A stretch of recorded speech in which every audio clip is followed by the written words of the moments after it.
I was mentioning is that we've been doing work in the private sector here in the DRC for a few years now.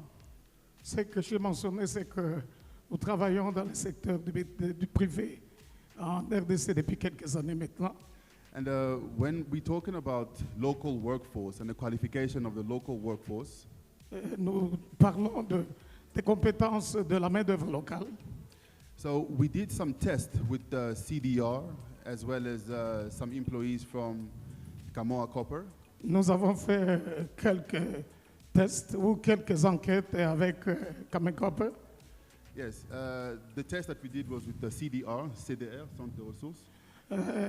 Nous avons fait aussi les tests avec le CDA, donc les centres de ressources. Et on a pris, and we also took the same test and we brought them to Kamoa Copper. Et puis après, nous avons fait ça avec Kamoa, qui est dans le secteur de cobalt et à Kolwezi. And most of them have claimed that they've got the right qualification, but they all failed the international level of a test that we brought to them. Alors, tous se plaignent que la qualification ne s'adapte pas aux exigences internationales. Because what we have to understand in the private sector is this. Ce que nous voulons comprendre dans le secteur privé, c'est ça. Lots of the investors are coming from outside. They're coming from Canada, they're coming from USA, they're coming from China. La plupart des investisseurs viennent du Canada, des États-Unis et de la Chine. So they are looking for a local workforce that is qualified to an international standard. Alors, la difficulté, c'est qu'on n'a pas de qualification de la main-d'œuvre locale par rapport aux standards internationaux. We don't have a national qualification framework here. Nous avons par exemple la qualification internationale sur le... We don't have a national qualification framework. Nous n'avons pas malheureusement le référentiel national de qualification. For example, if one person can leave the INPP, can he go and work in France, for example? Par exemple, est-ce qu'un ouvrier du Congo peut-il se déplacer, aller travailler en France, par exemple? So the issue is that there's no standard that meets international standard, and that is where there's a big gap in employment here in DRC. Alors la difficulté, c'est qu'il n'y a pas de référentiels nationaux qui racontent les exigences internationales en matière de qualification. So I'm not here to come and talk about the problem. That's not what we're here for. De toute façon, je voudrais vraiment pas parler de ces problèmes. The solution that we have, we're working in partnership with the BTP-CMA club. Alors, la solution que nous avons, nous l'apportons dans le cadre du club de BTP, le CMA, le Chambre des métiers de l'artisanat. So what we've done is we've partnered with a company that operates and runs 16 training centers that meet international standards. Alors, ce que nous allons faire, c'est essayer de voir dans le cadre de ces cadres-là comment formuler certaines exigences internationales. Yes. So what we're creating is a new qualification framework that, for example, if somebody can finish in the DRC, he can find jobs in South Africa, he can find a job somewhere else. Alors, ce que nous voulons créer, c'est d'avoir des référentiels nationaux, de manière à ce que ces référentiels-là soient conformes aux exigences internationales, qui pourra permettre à quelqu'un de la République démocratique du Congo d'aller travailler en Afrique du Sud. And that is the big problem that we're facing at the moment, that the big investors are coming into DRC, but to find the right standard, because if they ask, what does the INPP, for example, standard, what does it mean on a global scale? Alors c'est ça le grand défi que nous avons actuellement, pour que dans un domaine précis, nous puissions rencontrer les exigences nationales par rapport aux exigences internationales.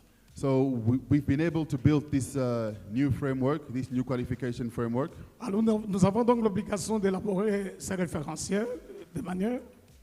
Yes, and the second thing that we're also working on is, apart from setting up a new qualification framework for DRC, we're also in conversation with the ARSP. Alors, à part l'élaboration de ces référentiels nationaux pour la RDC, we're also in partnership with ARSP. Nous voulons aussi travailler avec l'autorité de régulation de la sous-traitance. Because you can have a 51% shareholder and 49% shareholder, but does that go all the way down to the workforce? Alors, parce que vous pouvez avoir dans le partage des capitaux, what do you mean exactly? 51% shareholder from Congo and 49% from... Alors, vous pouvez avoir par exemple tel pourcentage pour les actionnaires du Congo et l'autre pour les actionnaires internationaux. But what you will see is that the workforce, we have welders that are coming from China, we have welders that are coming from Philippines and things like that. Raison pour laquelle nous voyons que la main-d'œuvre est importée de la Chine, des Philippines, et puis de l'Afrique du Sud aussi.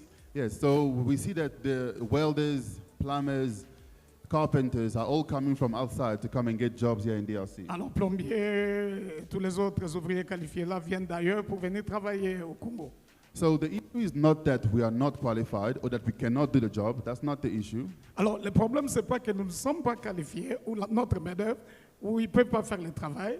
The issue is to create a new certification that is benchmarked to international standard, that when international companies come into DRC, they know exactly what skills these are and how competent these people will be. Alors, le problème, c'est d'élaborer maintenant les référentiels nationaux qui rencontrent les exigences internationales pour que ceux qui viennent d'ailleurs soient convaincus que le personnel formé localement rencontre ces exigences-là. So the last point I will make is that we're working very closely with the INPP on train-the-trainer programs. Alors, c'est ainsi que nous voulons travailler avec l'INPP pour l'élaboration des programmes de formation. Oui, programme de formation des formateurs. Exactly.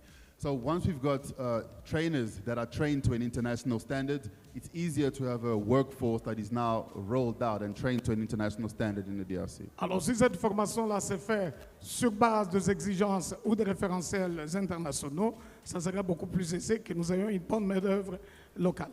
Exactly. So that is my intervention for today. I don't want to take too much time, but the 2 points that I really wanted to touch on was a new certification standard in the DRC that meets international standard to be able to get more jobs and more employment for our local population. Alors, c'est évidemment ce qui constitue mon intervention ce soir, c'est d'élaborer des référentiels nationaux au Congo qui racontent les exigences internationales de manière à ce que le personnel formé soit des personnels bien outillés qui peuvent travailler partout. Thank you very much. Thank you. Merci beaucoup. Est-ce que nous pouvons applaudir, s'il vous plaît? Merci, Monsieur Michel. Je vais revenir vers vous, Madame Béni, pour la deuxième question, et puis on va faire passer les micros pour prendre la dernière question et prendre les questions de l'auditoire. Je pense que vous avez suivi avec attention tout ce qui a été dit tout à l'heure. On a soulevé plusieurs problèmes, et dites-nous dans quelle mesure la faiblesse de la qualification de la main-d'œuvre peut impacter la compétitivité et la productivité de produits d'infrastructures et d'exploitation minière dans la région.